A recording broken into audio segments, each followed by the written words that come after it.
दोस्तों वो कहते हैं ना, मुश्किल रुकावट तो पैदा करता है पर वो आपको और मजबूत बनाने का ज़रिया होता है।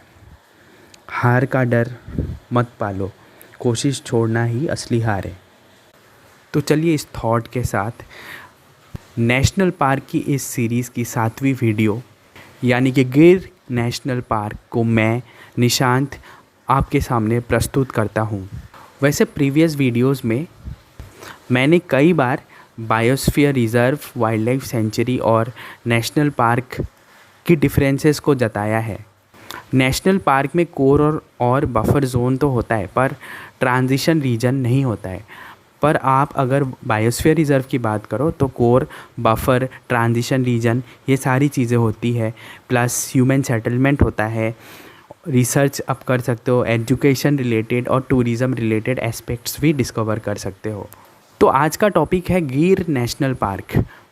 अगर हम लोकेशनल एस्पेक्ट से देखें तो गिर नेशनल पार्क की जो लोकेशन वो आपको गुजरात में 4 डिस्ट्रिक्ट्स में स्प्रेड होते हुए देखने को मिलेगा। Biosphere reserve, national park, wild life sanctuary, ये तीनों अलग अलग चीज़ें हैं। मैं जो इस नेशनल पार्क की सीरीज़ है टाइम टू टाइम इनकी डिफरेंसेस बताने की कोशिश करूँगा बार बार। तो पहले तो आप जब किसी भी नेशनल पार्क में जाते हो तो आपको बहुत सारी गेट्स मिलती है, गेट 1, गेट 2, गेट 3। और गेट के अंदर आप जाते हो तो आपको रूट्स डिफरेंट टाइप्स देखने को मिलेंगे। फॉर एग्ज़ाम्पल अगर आप गिर नेशनल पार्क जाते हो तो आपको टोटल 13 रूट्स देखने को मिलेगा। वैसे मैंने आपको एक बार जब रणथंबोर नेशनल पार्क पढ़ाया था तो मैंने आपको जीप और कैंटर से रिलेटेड जो डिफरेंसेस है मैंने वो बताने की कोशिश की थी। कोई बात नहीं, फिर से बता देता हूँ। जो जीप होता है इसमें लिमिटेड लोगों की ट्रैवलिंग पॉसिबिलिटी होती है, पर कैंटर में मोर पीपल कैन ट्रैवल। यानी कि अगर आप जीप में ट्रैवल करते हो तो 5 to 6 पीपल एकोमोडेट करता है जीप, बट कैंटर एक बड़ा सा जीप होता है, ठीक है। तो वो जो 11 to 12 पीपल को एकोमोडेट करता है। इसीलिए आप जीप में जब ट्रैवल करते हो तो जीप की प्राइस हाई हो जाती है।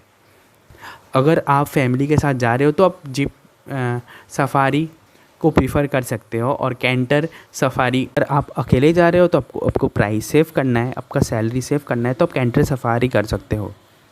पर अगर आप गिर नेशनल पार्क जाते हो तो गिर नेशनल पार्क फेमस है एशियाटिक वाइल्ड लायन के लिए।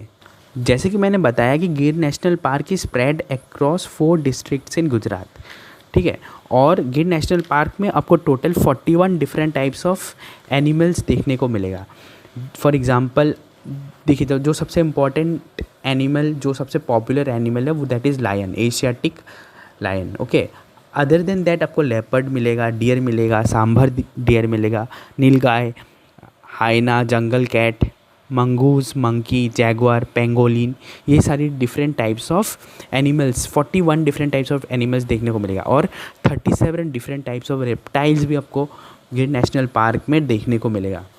एक जो इम्पॉर्टेंट और डिफरेंट टाइप ऑफ एनिमल जो आपको देखने को मिलेगा दैट इज़ ऊनी गर्दन वाला सारस, that is woolly necked stork बोला जाता है। और इसकी जो IUCN स्टेटस है वो है नियर थ्रेटेंड।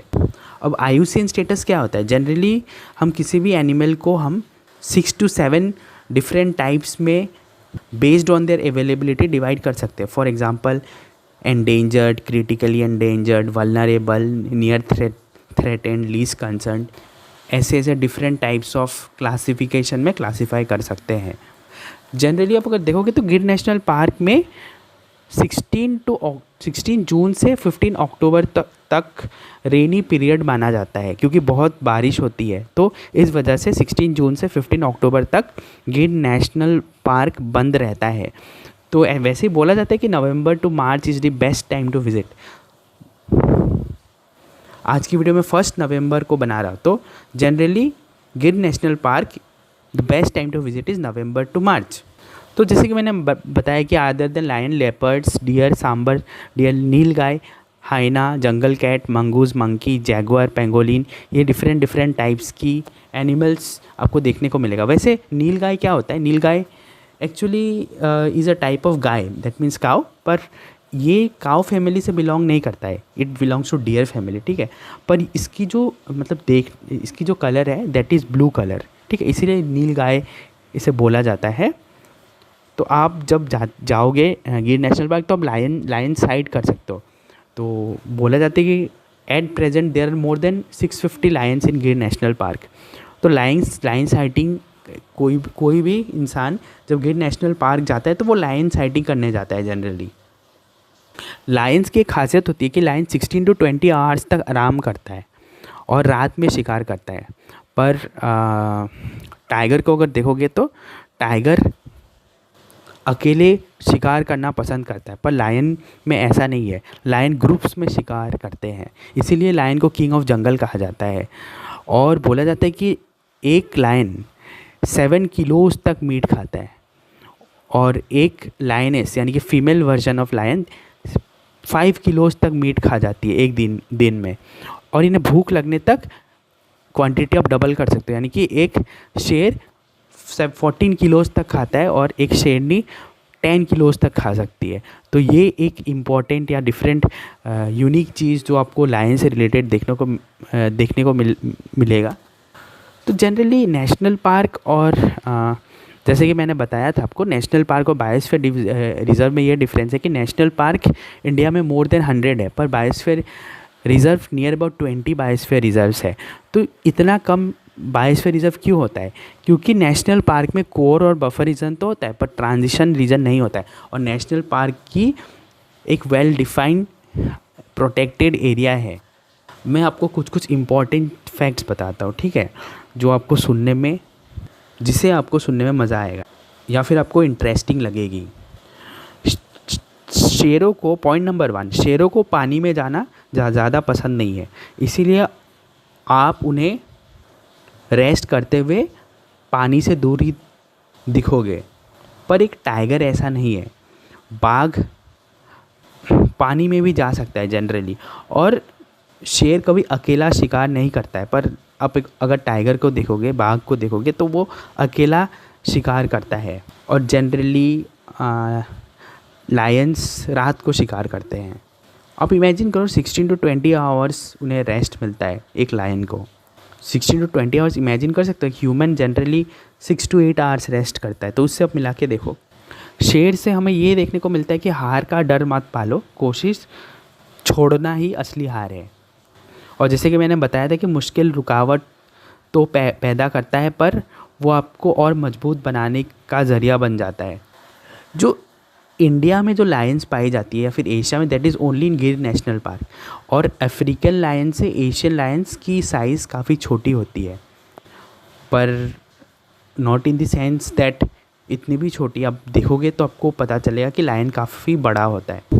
एक इंटरेस्टिंग चीज़ जो गिर नेशनल पार्क में आपको देखने को मिलेगा कि जैसे आप नेशनल पार्क के अंदर घुसते हो तो आपको अफ्रीकन ओरिजिन इंडियन टूरिस्ट जो बहुत अच्छी हिंदी बोलते हैं, वैसे अफ्रीकन ओरिजिन इंडियन गाइड्स देखने को मिलेगा। यानी कि उनकी फेस को देखकर आपको लगेगा कि दे बिलोंग टू अफ्रीका, पर जब हिंदी बोलेंगे तो आपको फील होगा कि नो, देयर एंसेस्टर्स, यानी कि दादाजी के दादाजी, यानी कि परदादाजी उनके सालों से इंडिया में रह रहे हैं। तो ये चीज़ काफ़ी आपको इंटरेस्टिंग मिलेगा। एक और इंटरेस्टिंग चीज़ बताता हूँ मैं आपको। गिर नेशनल पार्क के बीचों बीच एक रेलवे ट्रैक देखने को मिलेगा। ये ट्रैक स्पेशली साइटिंग के लिए बनाया गया है। तो बेसिकली आप ट्रेन में जा सकते हो, स्लो स्पीड में नेशनल पार्क से क्रॉस हो सकते हो, और जब ट्रेन ट्रैवल करोगे तो आपको डिफरेंट जो मैंने बताया था 41 डिफरेंट टाइप्स के एनिमल्स को साइट सीइंग या फिर देखने का मौका मिलेगा। मैंने आपको जैसे बताया था कि वूली नेक्ड स्टॉर्क, यानी कि ऊन जैसी गर्दन वाला सारस, इसकी जो IUCN स्टेटस है वो नियर थ्रेटेंड है। इसे आप याद रख सकते हो क्योंकि ये कभी पूछा जा सकता है। इन जनरल तो नहीं पूछेगा, पर अब किसी भी अगर एग्ज़ाम की तैयारी कर रहे हो तो मे बी पूछ सकता है कि what is the IUCN status of woolly necked stork and that is near threatened. Generally बोला जाता है कि जो टाइगर साइटिंग होता है that is more interesting because lions आपको ईजिली देखने को मिल जाएगा। लायंस दिन में रेस्ट ही करते हैं, तो पर टाइगर आपको कभी भी ग्रुप में नहीं देखने को मिलेगा, वो अकेले रहता है, इसलिए tiger sighting becomes more challenging. Lion तो आपको रेस्ट करते हुए झुंड में देखने को मिलेगा, एक ही साथ आप 6-7 टाइगर को देखोगे रेस्ट करते हुए। इसीलिए लोगों को लायन साइटिंग बोरिंग लगता है, क्योंकि जब किसी भी चीज़ की अवेलेबिलिटी ज़्यादा हो जाती है तो क्या होता है, वो चीज़ थोड़ा सा बोरिंग हो जाता है। पर टाइगर्स में ऐसा नहीं है, तो ये आप याद रखना। और एक चीज़ जो इम्पॉर्टेंट है वो याद रखना कि कोई भी इम्पॉर्टेंट एनिमल किसी भी इंडिया में कोई सा भी नेशनल पार्क में, किसी भी नेशनल पार्क की कैरेक्टरिस्टिक है कि वो एनिमल आपको जनरली कोर रीजन में देखने को मिलेगा, क्योंकि core region is the most secretive region in the entire national park. तो पहले कोर होता है, उसके बाहर होता है बफर, और फिर ट्रांजिशन रीजन होता है। तो कोर और बफर नेशनल पार्क में होता है। तो in that case core region में आपको ज़्यादा एनिमल्स देखने को मिलेगा, because human activities are not allowed और बहुत लिमिटेड रेस्ट्रिक्शंस है। जनरली लायंस की अगर बात करें तो ज़्यादा शिकार शेर नहीं करती है, शेर शिकार कम करता है। फीमेल यानी कि फीमेल लायन शिकार ज़्यादा करती है। एक और इम्पॉर्टेंट एनिमल जो आपको देखने को मिलेगा that is brown fish owl. तो ये जनरली तालाब के पास जितने भी लेक्स है गिर नेशनल पार्क में उसके आसपास देखने को मिलता है, क्योंकि इनकी जो मेन स्टेपल फूड होती है दैट इज़ ईटिंग फ़िश। और फिश कहाँ मिलता है, तालाब में मिलता है।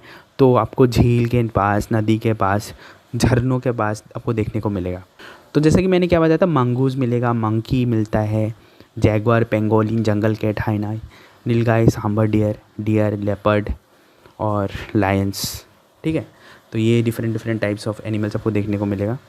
तो जाते जाते ये बोलना चाहूँगा कि मैंने और काफ़ी वीडियोस बनाए हैं। तो this is my 7th video national park.